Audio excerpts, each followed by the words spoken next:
Harry's Erotic Heritage Museum. Alright, well, hi again. This is Jessica from the Erotic Heritage Museum. I am the operations manager here, so all the fun stuff that happens around here, I get to be I'm not going to say I'm the only one that does it, but I get to be a big part of it anyway. So, come on, I'll show you what my current project is. This is going to be fun. We are heading into the Jewel Box Theater for Puppetry of the Penis. That's where Puppetry of the Penis is, or takes place. So we're going to go in there and I'm going to show you some new equipment that I got, and we're going to show you the setup. Alright. So we are now in the Jewel Box Theater. This is where we use this space for some of the shows that we have, primarily Puppetry of the Penis right now. But we also host other events here as well, and we're about to have one, and you have to excuse me for me because I got to cheat here because it's too long of a description. So I'm going to look at my note. Gentlemen's Club Expo International Showgirl Competition. That's hosted by Deja Vu Gentlemen's Club, and we are going to be the venue where they're going to hold the competition. So in order to do that, I'm having to upgrade some of our equipment. And if you come over here, I'll show you what we got. So, Dr. Victoria and I took a little field trip yesterday, and I found 4 speakers, these B52 speakers.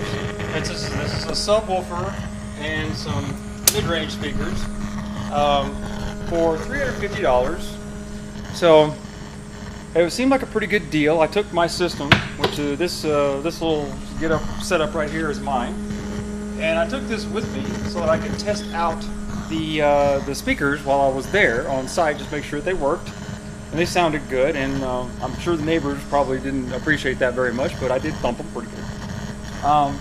So I tested everything out. So I've got it hooked up in here, just kind of get do a sound check to see how it's gonna sound when I actually have it hooked up. Because if you look up high, I'm going to have the speakers mounted, 2 of them, one on each side of the stage, and then the subwoofer is actually going to be going under the stage.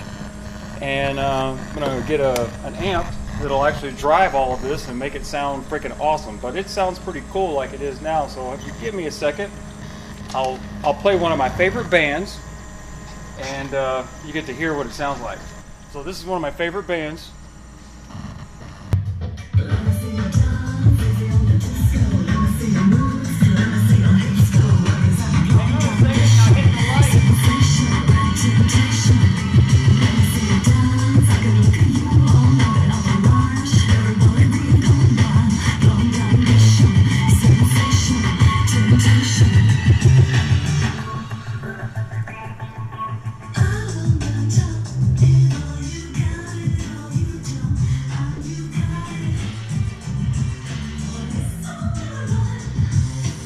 So let's just go over the system that I got yesterday, these speakers.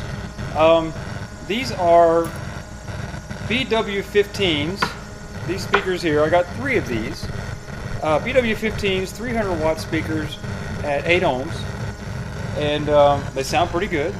And the subwoofer is a BP18, 550 watt subwoofer at 8 ohms. So basically what I've done is, and which is really cool, because this morning I found this amplifier on sale. Somebody was trying to get rid of this Crown amplifier, XLS 1000. So I got a really good deal. I paid $40 for that. That was 40 bucks. 40 bucks. That was freaking awesome. And it sounds pretty good too. So for what I've got invested in just my amplifiers, I don't have a lot of money invested in, like maybe $200, if that much. Not even that much. 80 and 40. I don't even know how much that is, but it's not much. So yeah, it's a CPX 900. So I'm actually using the CPX 900 to push the subwoofer, and the Crown XLS 1000 to push the mid ranges.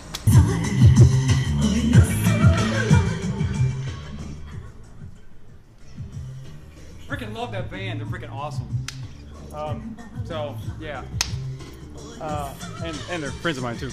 But I actually just installed the lights that you see up at the top that are flashing, and the disco balls is a new addition too.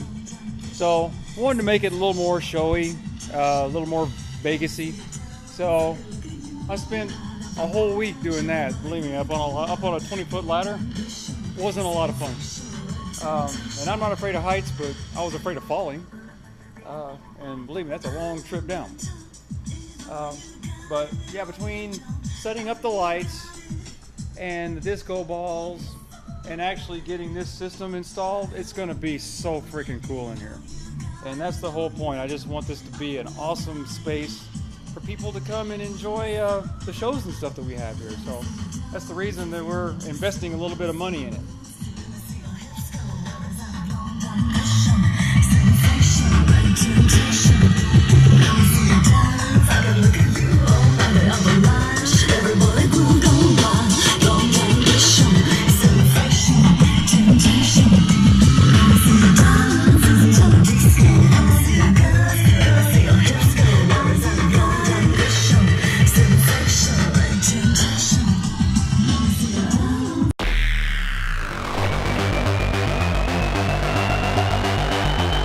Harry Mona's Erotic Heritage Museum.